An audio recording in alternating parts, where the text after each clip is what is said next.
So welcome again to our wonderful panel and to our guests. I see so many wonderful people here this evening, and if you're on the West Coast, this afternoon. So thanks for joining us. I'm Jamie Seward, Associate Director of Lifelong Learning with the Office of Alumni Relations at Johns Hopkins University. Before we proceed, I'd like to acknowledge our co-sponsors, the Johns Hopkins University Film and Media Studies Department, the Hopkins School, and the Hopkins and Hollywood Affinity Group. This program will begin with a panel discussion moderated by our very special guest and alumnus of both Hopkins University and the Hopkins School, Luke Kelly Klein. And joining Luke is an amazing panel, and we'll get to them in a minute. And after the panel, we'll have time for Q&A. So now it is my very great pleasure to introduce my friend and my travel buddy and my neighbor, Linda DeLibero. She is a special advocate for Alumni and Outreach with the Film and Media Studies Department. So Linda, hi, I hear you're out west too, aren't you? I am. I'm up in West Marin, where there's nobody up here but me, which is at this moment in time kind of nice. Anyway, I'm really happy that you all could join us, and good afternoon to the West Coasters. Good evening to the East Coasters. Welcome to the panel. I'm happy you can be here for this event, which marks the 8th year that Film and Media Studies has co-sponsored this panel with our Alumni Association. And it's the 3rd year we've been fortunate enough to team up with the Hopkins School. So this yearly event began as the centerpiece of an annual Intersession field trip to LA, which introduces 8 of our Johns Hopkins students to alumni and other partners who work in the industry, and which gives them a week-long glimpse into all the ways Hollywood works. Unfortunately, of course, this year we had to cancel the trip at the last moment, and I mean the very last moment. But we felt strongly that the panel must go on, and we're so excited that it's happening. I want to thank Jamie once again for organizing this event, which she has done beautifully for the last several years, along with the Hopkins School's Lauren Reichart, and for putting it all online without blinking an eye. We kind of really had to do this quickly, and Jamie came through. And of course, I want to thank you, our panelists, the alumni of Film and Media Studies and of the Hopkins School, for your generous donation of your time and your insights. I can't tell you how much we really appreciate you being here. It means the world to us. And I am, as always, thrilled and honored to introduce our moderator, Luke Kelly Klein. Luke is executive producer of True TV's Double Cross with Blake Griffin, Paramount Plus's Remote, Comedy Central's Lofi, creator and executive producer of I Want My Phone Back, a comedy game show on Facebook Watch, and showrunner and executive producer of Pop TV's Hot Date. Until assuming his role as president at Propagate Content's comedy studio, Big Breakfast, Luke served as a staff writer, director, and performer, and head of native video at College Humor, where he ran creative on several of the digital brand's most popular branded and original series. In the spring of 2015, he wrote on IFC's Comedy Music Hall of Fame and became a digital spokesman for Samsung's Galaxy family of devices. Before joining College Humor in 2013, Luke served as head writer on ABC's Nightline. I always love that one. And from 2014 to 15, he was also a freelance contributing writer to Weekend Update on SNL. In addition to keeping up with his insane schedule, Luke also finds time to guest lecture at least once a year in the Film and Media Studies program at JHU, where he teaches a week-long intensive course that is really awesome to our undergrads called Demystifying the Entertainment Business. And he occasionally oversees the undergraduate writers' room. A longtime champion of our students and our program, Luke recently established and sponsors the Kelly Klein Award for Excellence in Screenwriting. Please join me in offering a huge welcome to our very favorite double Hopkins alum, Luke Kelly Klein. Oh my God, what an intro. And we have Scott Rogowski with us now. I love your kitchen. It's looking great. Guys, thank you so much for joining us, and panelists, thank you so much for being here. And Linda and Jamie, thank you for literally giving the entire story of my life. I promise to the panel that next time I will make that much shorter, but still is very sweet of you and nice to hear. We have wonderful, wonderful, wonderful guests with us today. We have Henry Huang, who is a manager at Heroes and Villains Entertainment and also a TV and film producer. We have Scott Rogowski, who you may know if you've played any sort of online quiz game with the HQ Trivia moniker. He is the quiz daddy himself. He's also a very accomplished stand-up comedian, talk show host, and most recently has a really cool memorabilia show that he's hosting. Brian Boone, a Hopkins school alum. The other two were JHU alums. Now we're going down to the very beginning of the New Haven, Connecticut crew, when Brian was walking around with a backpack on that was bigger than him, and I was right beside him. Brian is a super agent and a wunderkind at CAA, Creative Artists Agency, and Brooke is an incredibly talented actor and an alum of Hopkins School as well. Brooke Lyons, excuse me. So, guys, shall we begin? Shall we do this thing? All right, Henry, the first one's for you. How we're going to roll is I'm going to give each of you a question that I think is, relating to your area of expertise. And then we'll mix it up and just sort of do general industry commentary after that point. And then we'll open up for some questions. So, Henry, this is sort of the golden question. I'm starting with a golden question. I'm skipping right there. What do you look for in a writer, director, client? You have many who are working very diligently and successfully, new comedy writers, new drama writers and directors. That's the question they always have. What do you look for? How do you sign people?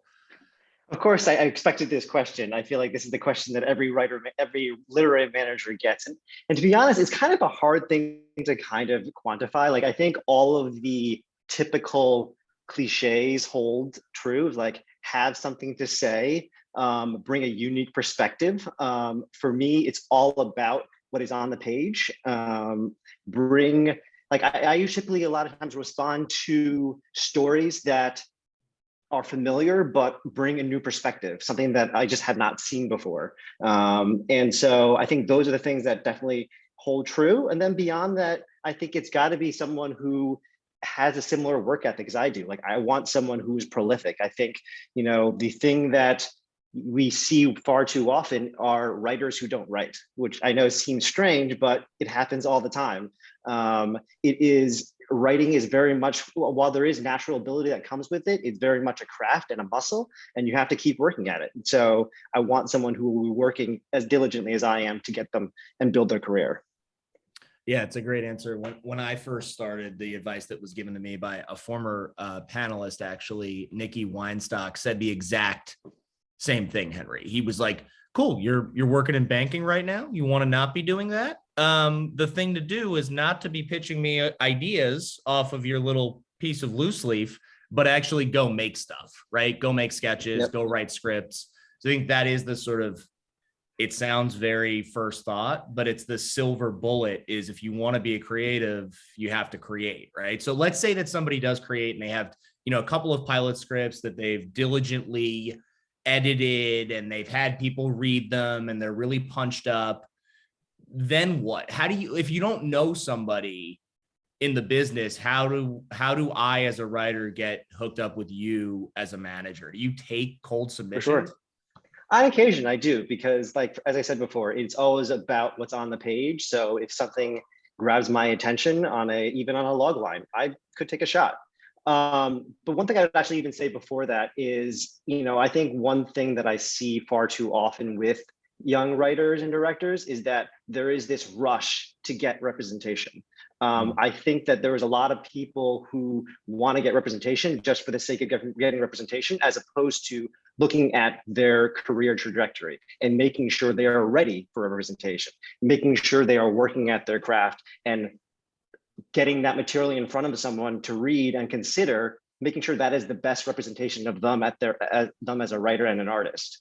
In terms of what you're saying, like they have material ready, they've gone through the process of like, really being self-aware of like, is this the best material? Is this material that I feel like I want someone from the business to consider me as, for me as an artist? I think there's a lot of different things. I think it's a lot about using your network, of course, things like this, and reaching out and making yourself known. And then I would say the programs are definitely something to all the various writers programs and writers initiatives. Those are ways you definitely can get noticed and separate yourself from the pack.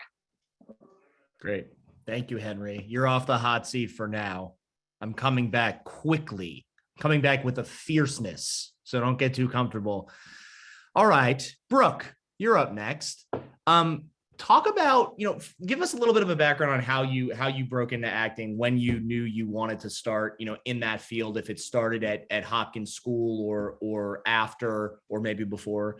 And then also talk a little bit about the process of getting into a character and the research that goes into that process. We so seldom have not just talented actors on this panel. So it's so great to have somebody who's been in front of the camera and who makes their living that way. And I think it's maybe the most daunting position to people in the audience.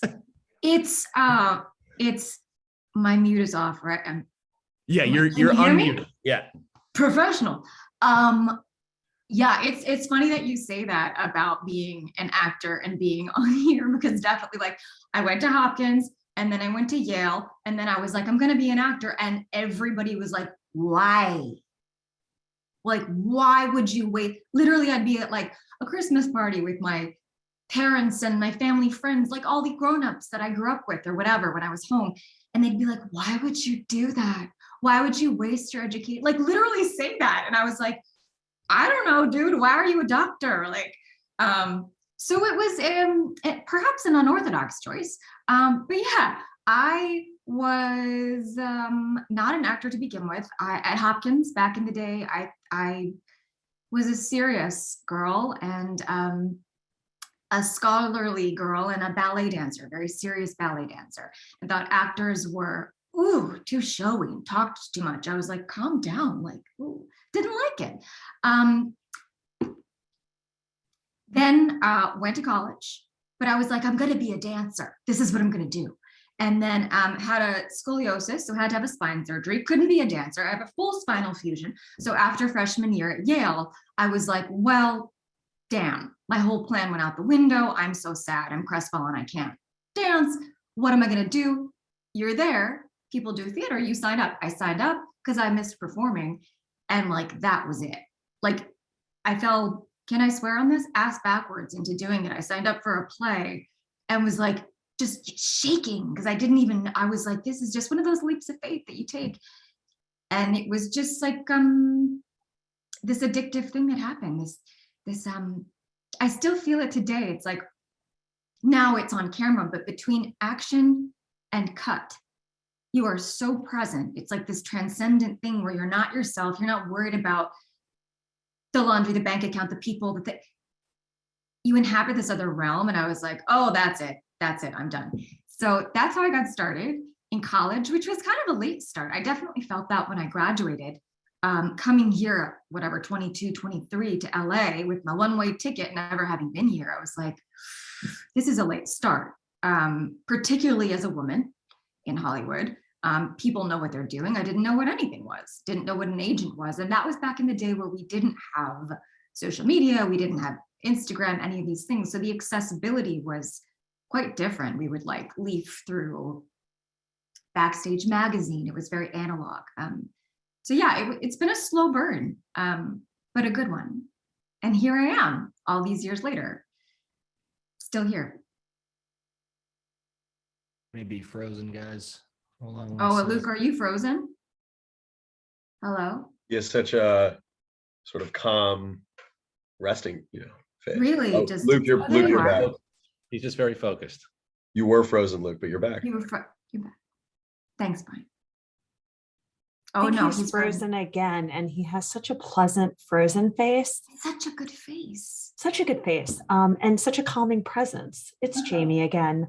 This is such a great conversation, and I do want Luke to come back, but Hi, I'm back. He's back. I'm back. It was a weird lag, and I'm sorry that happened in the middle of your finishing, Brooke. Did you finish, or did I get that weird speed? I finished, yeah, how I get into it. All right. So then tell us about how you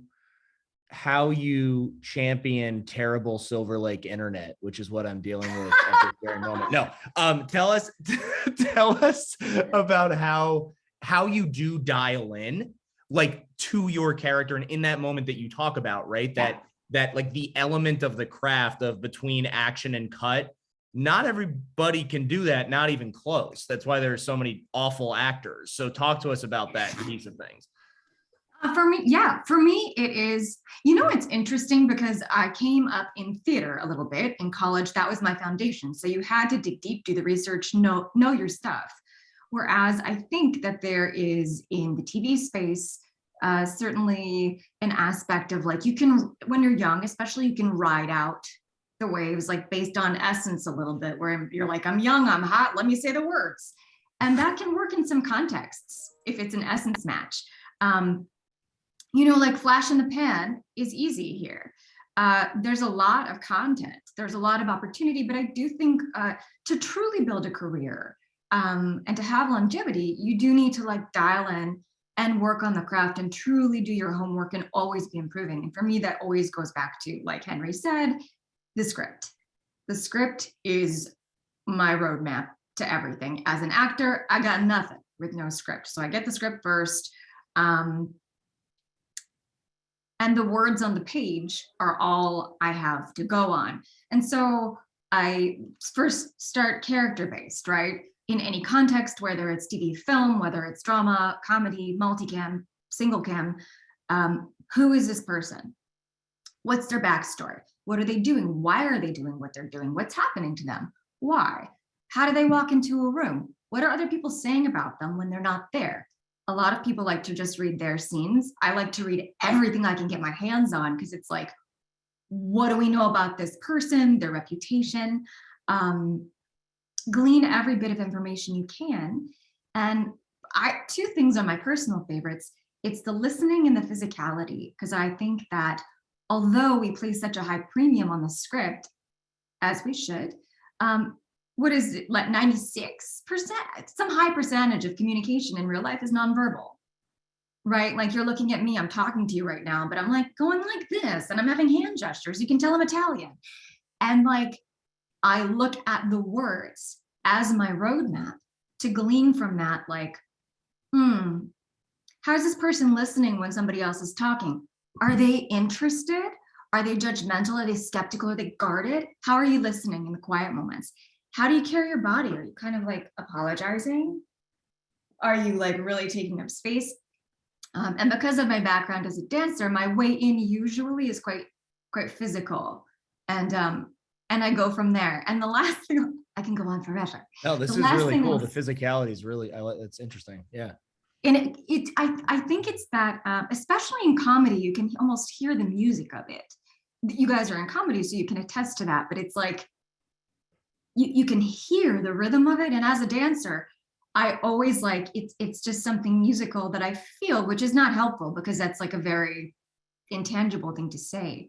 But what I will say, and I think this is so true, for anybody interested in performance, you come here and you're interested in looking jobs. So you go to an acting class and you can do the research and learn how to be like, on a sitcom, you need 3 jokes per page, right? On any script, you need to have a beginning, middle, and end, have an arc for your character, get those emotional beats. If something's written into a script, you can't like miss it because it's there for a reason. It's very economical writing, right? But the main piece is throwing it all out, because I never, ever want to see an actor beautifully executing choices. I just want to see a human being living and breathing and being interesting. So it's like you make the choices, but then you can never show them, is sort of how I find it. What a beautiful way of putting it. We've recorded that. We're going to publish a little book that we're going to take credit for, but it'll be all of your words. And that's what we do in production. That's what we do. So sorry, but No, thank you for that, Brooke. That was really, really beautiful and really insightful. I'll come back to you shortly. Mr. Rogowski, dare Yes, sir. dare I Yes, sir. turn my eye of Sauron to you, sir? You could. It's hard to follow an actor because so much respect for what Brooke does and those in her profession. I have dabbled. I wouldn't say I've dabbled even. I've gone out on auditions because I was told to, and I haven't landed a single one. Because I'm not good at inhabiting other people. I'm only good at being myself. And here I am, not. But but I will say you're very good at being yourself, and you've made a career out of it. And that leads me to my big Scott Rogowski question, which is, talk about how your process was pretty entrepreneurial. Like you moved to New York, you started doing stuff, and then all of a sudden lead us up to the big break and then what's come after. Yeah, I definitely look at this business as, you're sort of the CEO of your own small business, right? And actually, eventually, if you do it long enough, you actually do kind of incorporate and actually become a business for tax purposes, liability issues. But I moved, after I graduated Johns Hopkins, so I'm a Johns Hopkins kid. I, was from New York, basically from the New York City area, moved back home, made a little money working at Trader Joe's that summer after college, and used that money to move into my first big boy apartment in Brooklyn, paying $475 a month, I'd like to add, in Bushwick. Because look, I mean, it's the kind of thing where, when you're running a business, you look to cut costs too, right? So I was trying to keep my costs extremely low so I could afford to pursue my art, which was primarily stand-up comedy at the time. And, it's the kind of thing where, again, like I compare it to business world too, networking, right? LinkedIn. I mean, there's no reason really why an actor or a comedian should be on LinkedIn, but it's that same networking mentality where, you're meeting people at auditions, you're meeting people in the comedy clubs, you're sort of forming your friend group, and everyone is sort of in the same shared mindset. We're all helping each other, right? We're all, well, if they're nice people, they are kind of in this world together saying, yeah, I'll book you on my show if you book me on your show, okay, I'll give you a spot here. I'll let you know about this audition over there. I'll share this manager who was interested in me, so everyone sort of helps each other out because we're all in this like battlefield mentality in the trenches when you're just starting out. And then it really pays off in dividends because so much of my career has been due to, knowing someone who put in a good word, meeting someone back in 2008 at my unpaid internship at The Onion, who then in 2017 called me up and said, hey, I'm working for this company. They're doing some game show on the phone. Do you want to audition for it? Which changed my life, right? Hosting HQ Trivia. So like, had I not, made those friendships back in 9 years earlier with some other guy in the office and maintained that friendship over Facebook, we hung out a little bit. It wasn't like I became best friends with the guy, but it's just those tangential relationships that are super, super valuable. And it's really a skill set that like I would recommend, you sort of put in your quiver there when you're starting out in this career, because you're not going to make it alone. Nobody does this on their own. It just doesn't happen. They're mentors, they're teachers, there are friends, and it's when you sort of, when I look back now at 37, at my career from 21 leaving college, it's like it's just amazing to think that I'm still doing this, because there's so many days where I just said, this is it, I'm done. I'm gonna go farm oysters out in Long Island or something. I mean, I just had there's so many days where I just wanted to do the exact opposite of what I was doing. But, sticking with it is obviously the biggest thing that anyone will tell you. And if you do stick with it, the time passes pretty quickly. And, you look back and you go, wow, I actually have a body of work. I have, a reel that I can share and send around. And I have this network of friends and collaborators, and Luke, you being one of them, that sort of helped just help propel your career even further. Well, you were one of them too for me, an early one. I'll say this before I move on to Brian, and it's actually a good segue to Brian because I want to talk about graduating classes a little bit and how in Hollywood that's very much a thing, just as it is in high school and college. And Scott touched on that a little bit. But when I was a very, very freshman in my career, right, maybe even been a 7th or 8th grader in terms of experience, Scott had me over to his apartment and he was like, so you want to do like a man on the street thing? Because Scott at this point had done, he's underselling himself. I mean, just like dozens of viral man on the street comedy bits. and I go, yeah, but I don't have a I don't have a mic. I don't have a lavalier microphone. And he goes, all right, come over, you pick up the lav for me. And he showed me how to put it on. And I went out and I did my first thing for, Funny or Die, and made $0 and just did it because it was fun. And Scott was the reason that I had any of the equipment or confidence necessary to do that. So thank you, Mr. Rogowski. Heartland Brewery. That's Union Square. Heartland Brewery. That's May right. she rest in peace. Now it's an empty space next to a McDonald's or maybe some other bad restaurant, but that was where it all began. Brian, so a couple of things for you, because I left you till last because I wanted you to be separated from Henry. I want you to talk about the difference between an agent and a manager, but I also, if you would, want you to talk about that graduating class mentality, because I think that, we all have our people when we come into Hollywood, but what is so hard for outsiders to understand, I think, who aren't in this industry, is like those people, those relationships really do manifest in opportunities. So can you just talk about, you can take them in whichever way you want.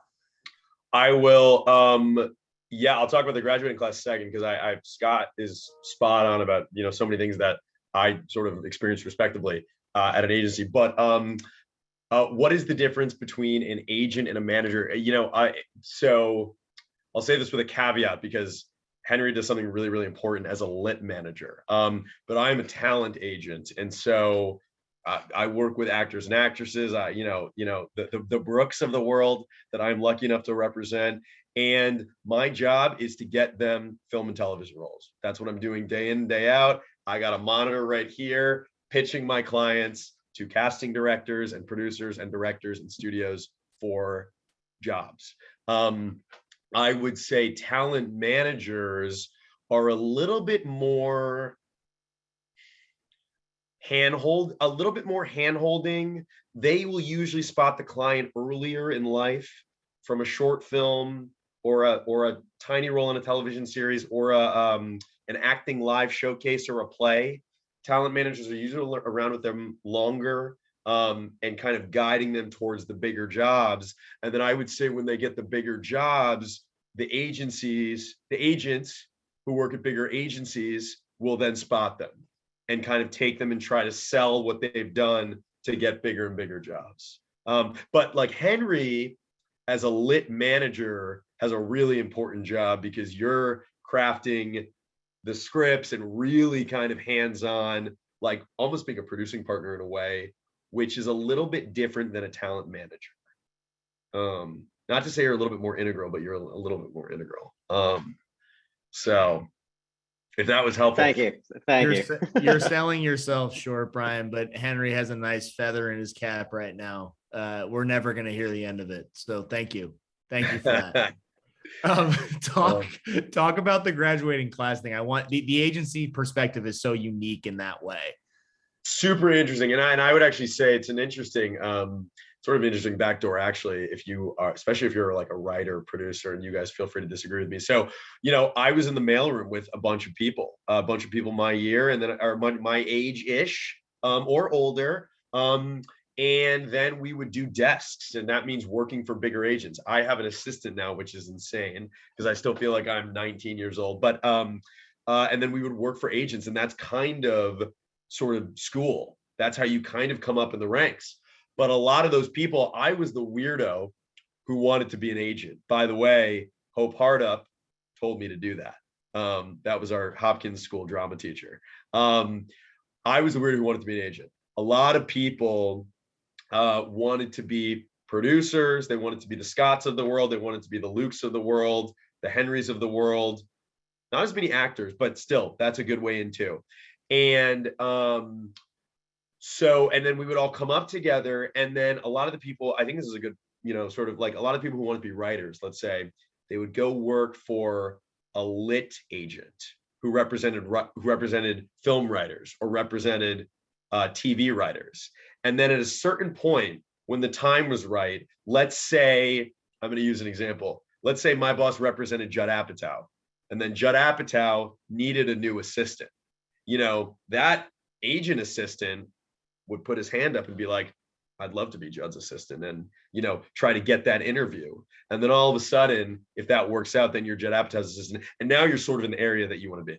If you want to be a producer, now you're working at a production company, and you can sort of work, you can rise the ranks in your vertical. Or my buddy, who I replaced an assistant who wanted to be a writer. Our boss represented James Corden. James Corden was starting a new show called The Late Late Show on CBS. And my friend ended up being his first assistant on that show because he wanted to be a writer. And then after about 1.5 years of working for James Corden, he said, hey, James, you got 5 minutes? I have a script. And James read that script after a month and said, wow, you're good. I'll produce this. And that's how he took off as a writer, from starting in an agency to then working for a client of the agency to then getting the confidence to share with that client something that he did. So an agency can actually be a really great way to backdoor into something that you want to do. And then I would just say, like, now that guy who worked for James Corden, he's a writer now. He's now writing movie scripts. And he's like, Brian, do you have a client for this script? And I'll be like, yes. And so in terms of like the graduating class, I'm talking to my friend who I was an assistant with in the trenches, now trying to put my actors in his movie. And so those relationships that Scott referenced are super important. And it's very sort of bizarre and humbling to be able to call your friends and be like, can we now work together? In tandem. It's cool. So it's important. It's a great answer, Brian. And it seems, I know for me, when I was just starting out, I would hear anecdotes like Brian's, right? And be like, that's like never going to happen. That's like a 1 in a million thing, right? But when you're in the industry and you're making relationships and you're moving up a little bit at a time every year and you're creating and you're hustling, after 8-10 years of doing it, that stuff does start to happen. If you're a hard worker, if you're talented, but really hard worker is first, you have to have some modicum of talent. Absolutely. And you're kind and people like to be around you and you do people favors, they'll do favors for you. And it really is that relationship driven. And I can't express that enough. So Brian, thank you so much for going through that story. We're about halfway through our hour.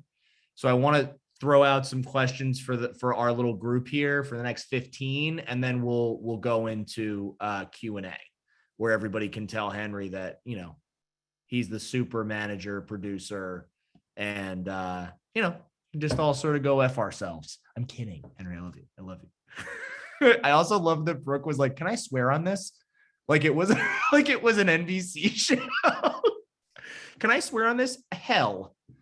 All right, hold on. Such a rule follower.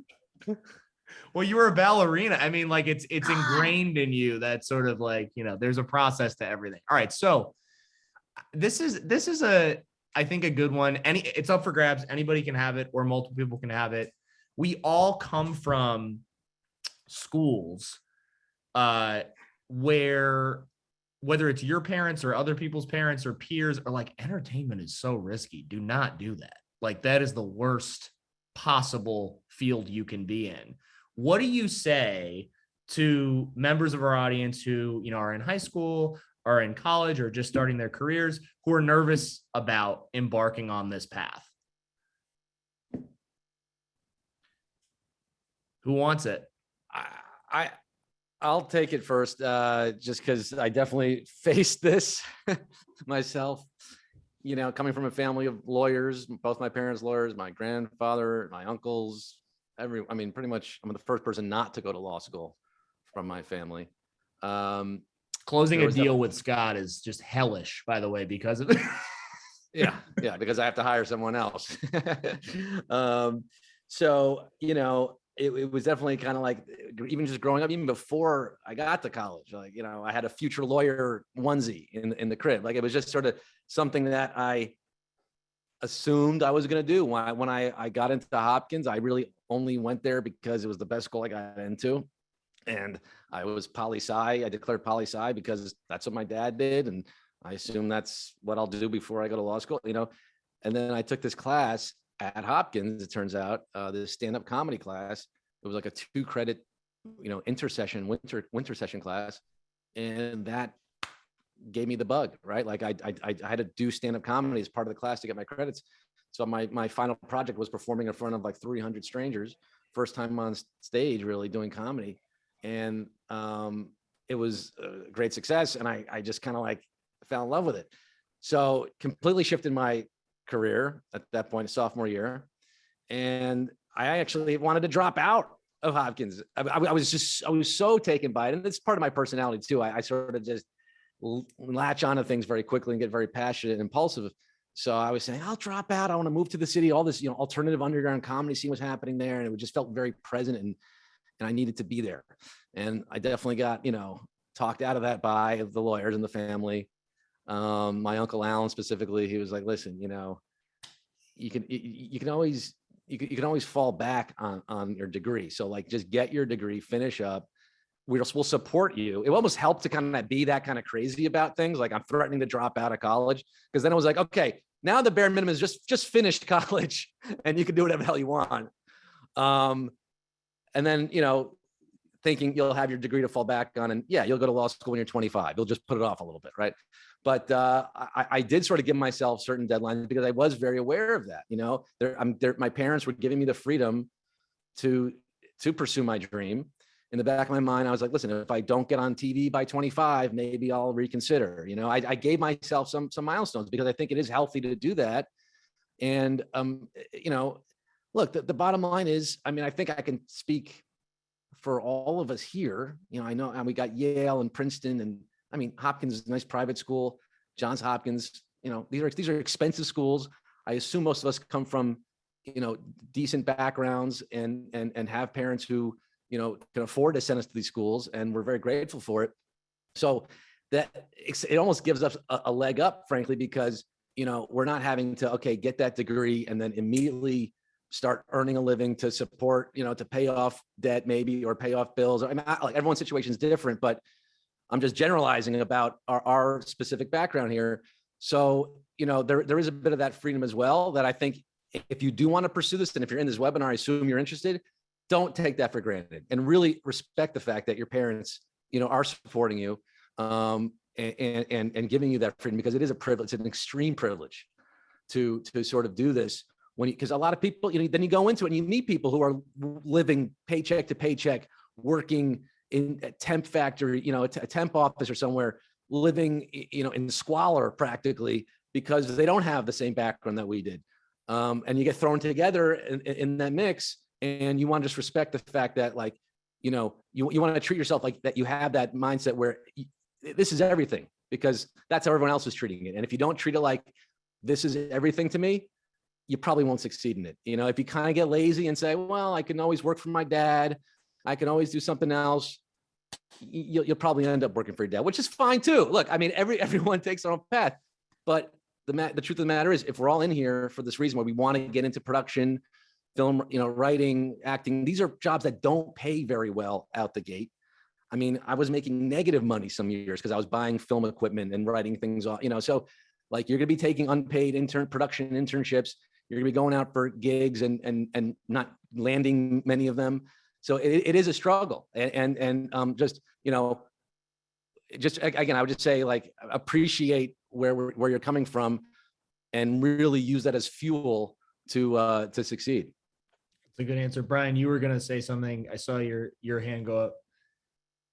No, my answer is lame, because I work at a big company. So if you guys want to be a blood-sucking agent, there's a little bit, I was lucky enough to have a little bit of stability, right? Frankly, with the day job. So it was. But you had to hustle, Brian. Those salaries aren't big when you start. But that was my last. Yeah. I was poor. Yeah. I was Yeah. stable, but I did not have they do not pay you a lot of money in the mailroom. And I told myself, I was like, I have to live in Manhattan. It'd be weird if I didn't. I was definitely, it was definitely a paycheck to paycheck thing, but I was lucky that it was at least, it was a stable 9 to 8 gig. So. Great. Good answers. And to piggyback off Scott for a second, right? Not everybody has, or as he said, everybody's family situation is different. The thing that everybody does have who's a part of this webinar is you have us, right? You have the bodies of people at Hopkins School and Johns Hopkins, and you have people who are willing to help. Like any good agent will tell you, right? They take 10% for a reason. You got to do 90% of the work. But if you do the work and you have passion, there are people to help you and to introduce you and to get you into the system. So before I move on, Henry and Brooke, did you have anything to add to that question? One thing, that was such a great answer. And I would just add that there's a tremendous amount of humility that goes into it, particularly for people like in an acting or perhaps a writing position. Because you come out with, you have to have a big dream. You have to be like almost blindly optimistic even to make it work. And in conjunction with these almost grandiose visions that you must have to propel you forward, you also have to like live in the $450 apartment and be like, look, I will walk your dogs. I will work at Trader Joe's. I will tutor your SATs. I will like babysit your kids. I've been a cocktail waitress. I've been a waitress. I've been like, you name it, I have done it. And there's a lot of humility in that. And a lot of psychological nimbleness that is required to then go and step into your worth and be like powerful on screen. But like you do what you can to make it work, and you hustle, and it's hard. But like security, and parents probably don't want to hear that because they don't want you to struggle. They like love you and don't want you to struggle. And there's always a corporate path, but if you choose the less corporate path, like just tell them, what does security mean to you? Is it your emotional security and pursuing something that makes your heart sing? Maybe that's too froofy, but no, it's not. It's a great. I think that piece paired with Scott's milestone piece should be enough to make parents say like, okay, you're thinking about this the right way. Henry, did you want to say anything? Well, I was just going to add off of like my experience from just kind of going off of Scott and Brian, is that I'm the youngest. I have 3 elder siblings. I come from a fairly traditional Asian family. My 2 elder siblings are both physicians. My other brother works in tech, and I thought I was actually going to work at a bank, which I did. I interned all through college. But as I was pivoting and trying to move out to LA, I ended up getting a job at ICM. And to Brian's, adding off of Brian, like working at an agency is, fairly stable, but at the same time, you don't make a lot of money. But my parents don't really understand this business at all. They don't have the faintest clue of what I do, but I was moving out there, and they basically said, you have to wear a suit every day to work. You have a salary and you get health insurance. How bad can it be? So they're like, go do whatever you want. So that was my little tidbit. That's great. No, really, really wonderful answers. The next and probably last one that I'll ask the group before we open up for questions is, what's the best piece of advice you were ever given in this business? And if we want to go, around the horn, we can. Whoever wants to start. I will just say, so funny, it feels like everyone in Hollywood is an assistant until they're not, in some sort of like in some capacity. And the head of our company said early on, it really applied to me, but I think it could apply outside, was treat whatever boss you have like your client. And it totally treat whatever boss you have like your client. And it totally like flipped my whole perspective of how I did work for my boss. Like instead of just like, all right, yeah, I'll do that or blah, blah, blah. Like I was like, you're my actor and I want to do a great job for you. And I want to anticipate what you want, and I want to anticipate your needs. And I just like, I don't know, it just changed how I think it just changed how I looked at my job. And I think it's comparable to other parts of the business. But just treat your boss like your client. And that's how you can get ahead. So a little specific, but. I'll piggyback off of that. I had something somewhat similar, but the piece of advice that I got was don't treat the job for what it is, but what do you want it to be? Specifically, Brian talks about like being an assistant coming up through the ranks. Like, you're an assistant. Yes, you're scheduling meetings, you're making phone calls, you're doing coffee runs. Obviously, that's not what you're there for. You are there to learn the business and hustle. And largely you learn the business through being on phone calls, seeing the interactions that what your boss does. And that is invaluable because when you get promoted, you are just there with the desk. You're thrown out there and you have to know how to do the job. So you have to learn the job while you're being an assistant. That's really the training that you get.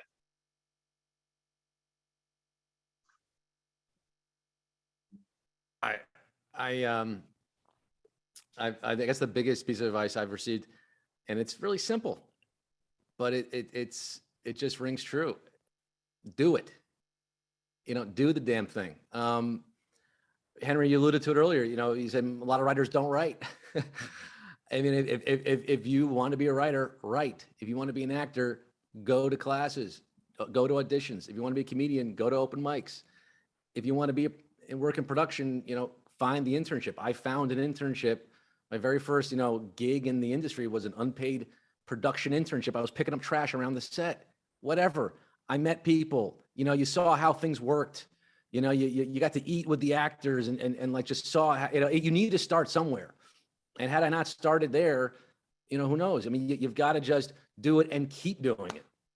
And those are the two things. So if you haven't done it yet, do it.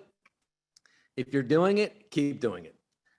There's really nothing else to say after that, because in my experience, from what I'm seeing, talk about the graduating classes, other people in my class, I was starting out with guys like Sam Morrell, Mark Norman, Nikki Glazer. These are big names in comedy now. We were doing open mics together, getting paid nothing. Eric Andre.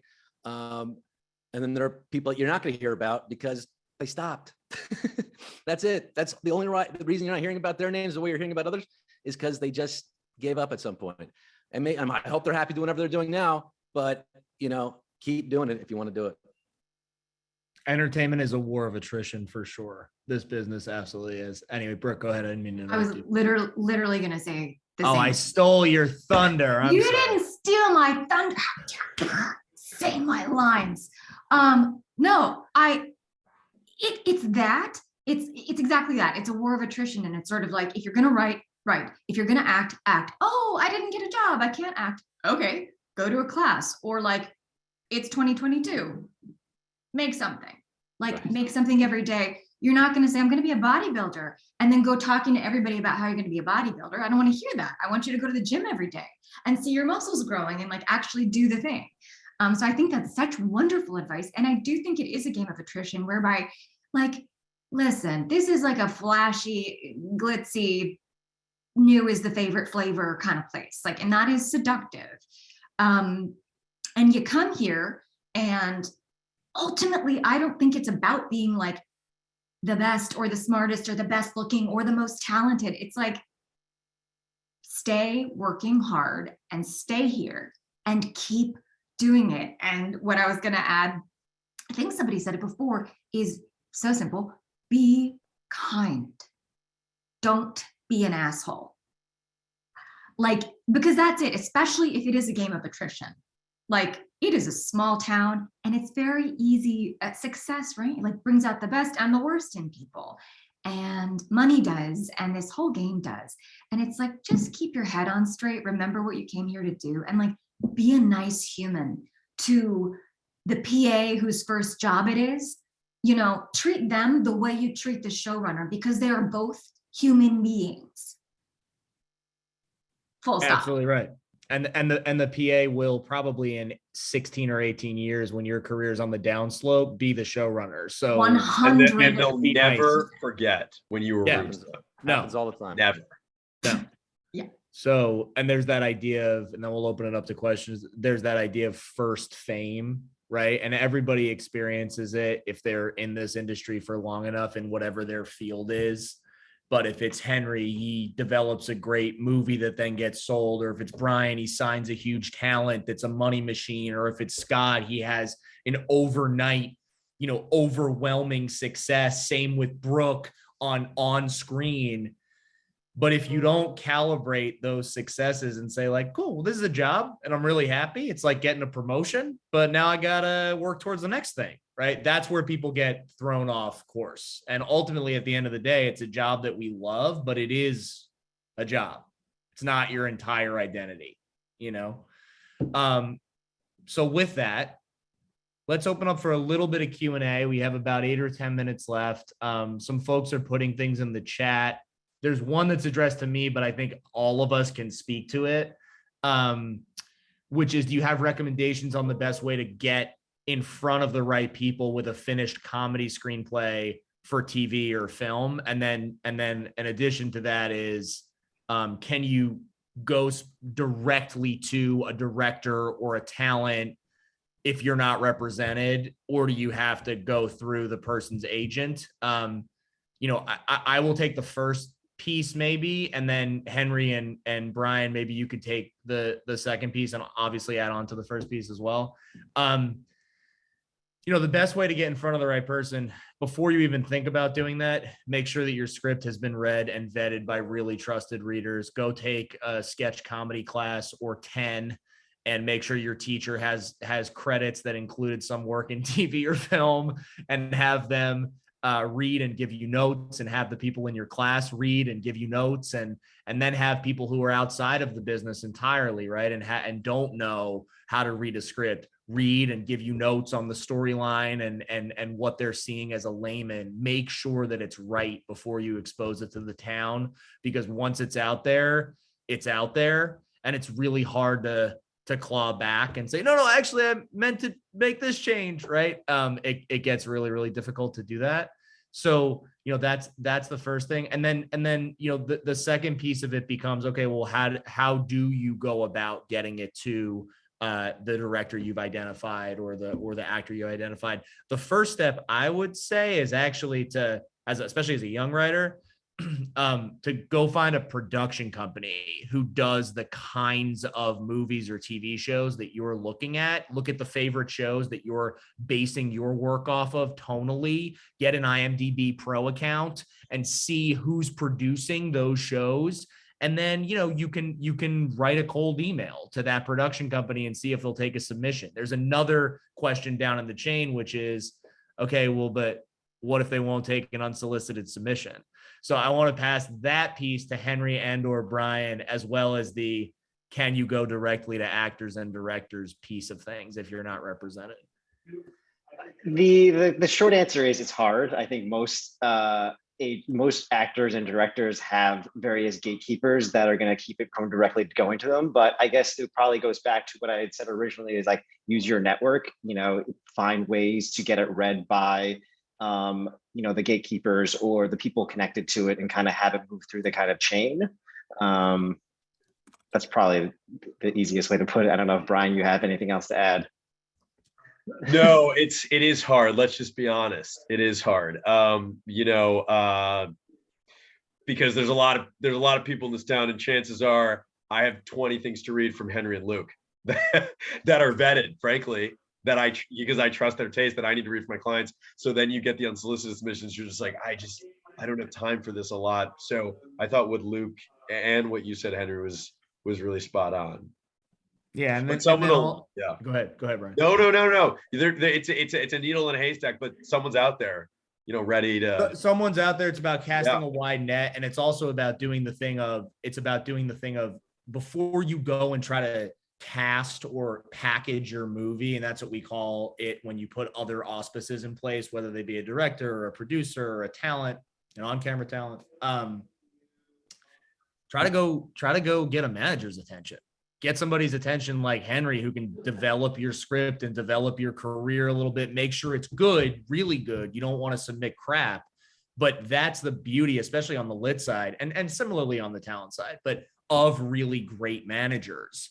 If you send something to Brian right away that's not like ready to go, he's going to be like, I can't do anything with this. Like, I have too many things on my plate and too many transactions to do today that this needs to be vetted by somebody like Henry, a talented manager producer, somebody like me, a less talented producer, to say, look, you know, we spent 5 months making sure this script is bulletproof, and here's the packaging strategy, and here's the sales strategy. And then we go to Brian and we say, do you agree with this sales strategy?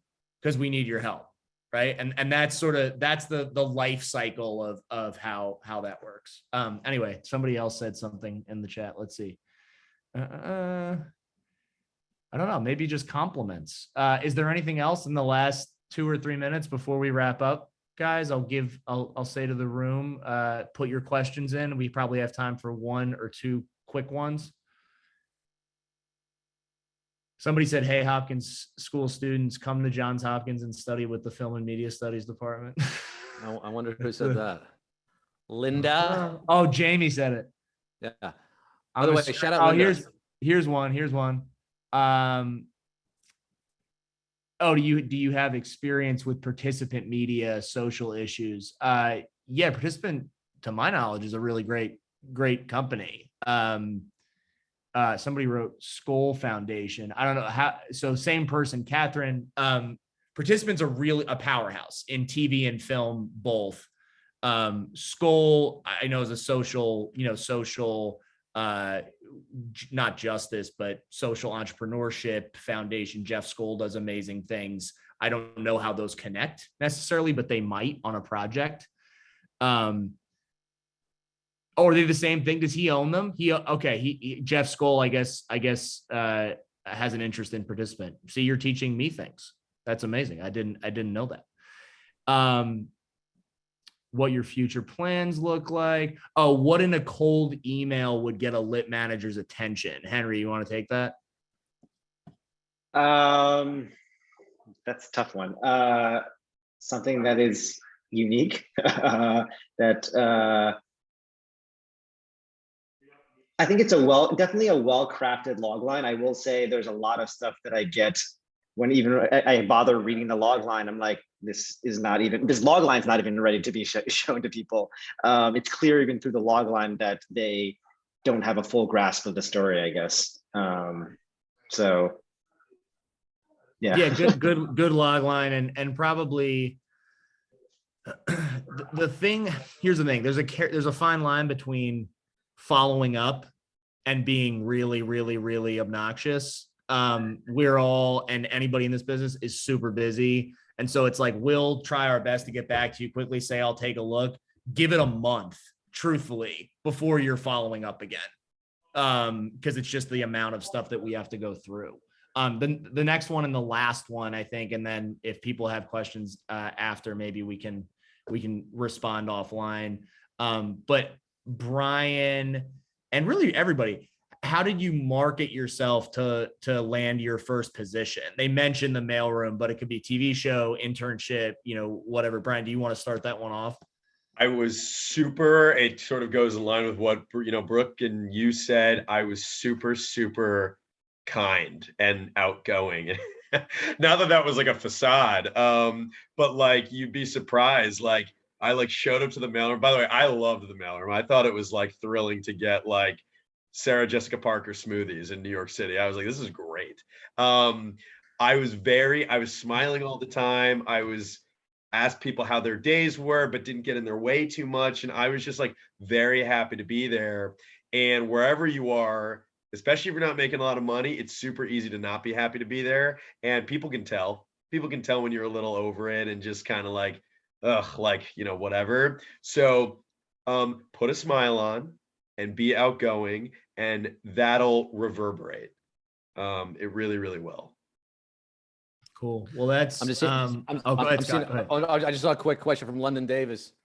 Would you say a certain age is too late to try and start in the industry? And, it's something that I thought about as a 20-year-old doing stand-up for the first time thinking, well, maybe this is too late. My friend started in high school. Gilbert Gottfried started when he was 15. You're always going to think it's too late, no matter what age you are. And the truth is, it's never too late. I mean, there's certainly, look, you might just have, again, humility wise, like a friend of mine is probably 31, 32, and always been interested in comedy, always been kind of doing things comedy adjacent, producing, independent shows and things, but never really making a career of it until finally he's like, I'm gonna become an assistant for a manager, at 31, 32, which is, you could say maybe that's a little late. Some of his colleagues were maybe 22, 23, but he went for it, and he was getting coffee and doing all the things you've got to do as a first timer. So as long as you have that ability to be humble about it and realize you're going to be starting off entry level, even if you're 30 or 40, whatever age you decide to do it, he's already moving up the ranks, and he's already, transferred jobs, different manager, might be a manager himself in the next couple of years. So like it really isn't too late. Maybe 75, 80 might be a little much, but I think we're all probably in the right age group to start this thing. So that's 75, 80, 75, 80 never. Listen, Betty White was 99, Scott. 75. That's true. Go. That's true. That's a solid 20 years. Yeah. That's it. Guys, that is the end of the hour. Oftentimes I will answer questions. Jamie's been kind enough to store the Q&A, and over the next week or two, I can sort of quickly respond to the questions, because I do want to make sure everybody who's come and spent their time gets heard. But I want to say a huge thank you to Henry, and to Brooke, and to Brian, and to Scott, and again to Jamie and Linda, and to all of you who've made time to be here today. And listen, this is something that we hope to continue doing every year. Hopefully it's fruitful and helpful and provides insight into a space that unlike law or medicine or finance, doesn't have as defined a track. So thank you. Have a lovely Thursday evening. And Jamie, I turn it back to you. Thanks, everyone. This was amazing. And we really do appreciate your time and your talent. You have so much talent. So I will send a follow-up email to all of our guests with a recording of tonight's program and a list of resources along with our event schedule. And we really do hope you'll join us again soon. Until then, please stay healthy and stay happy. Thank you, everyone. So long.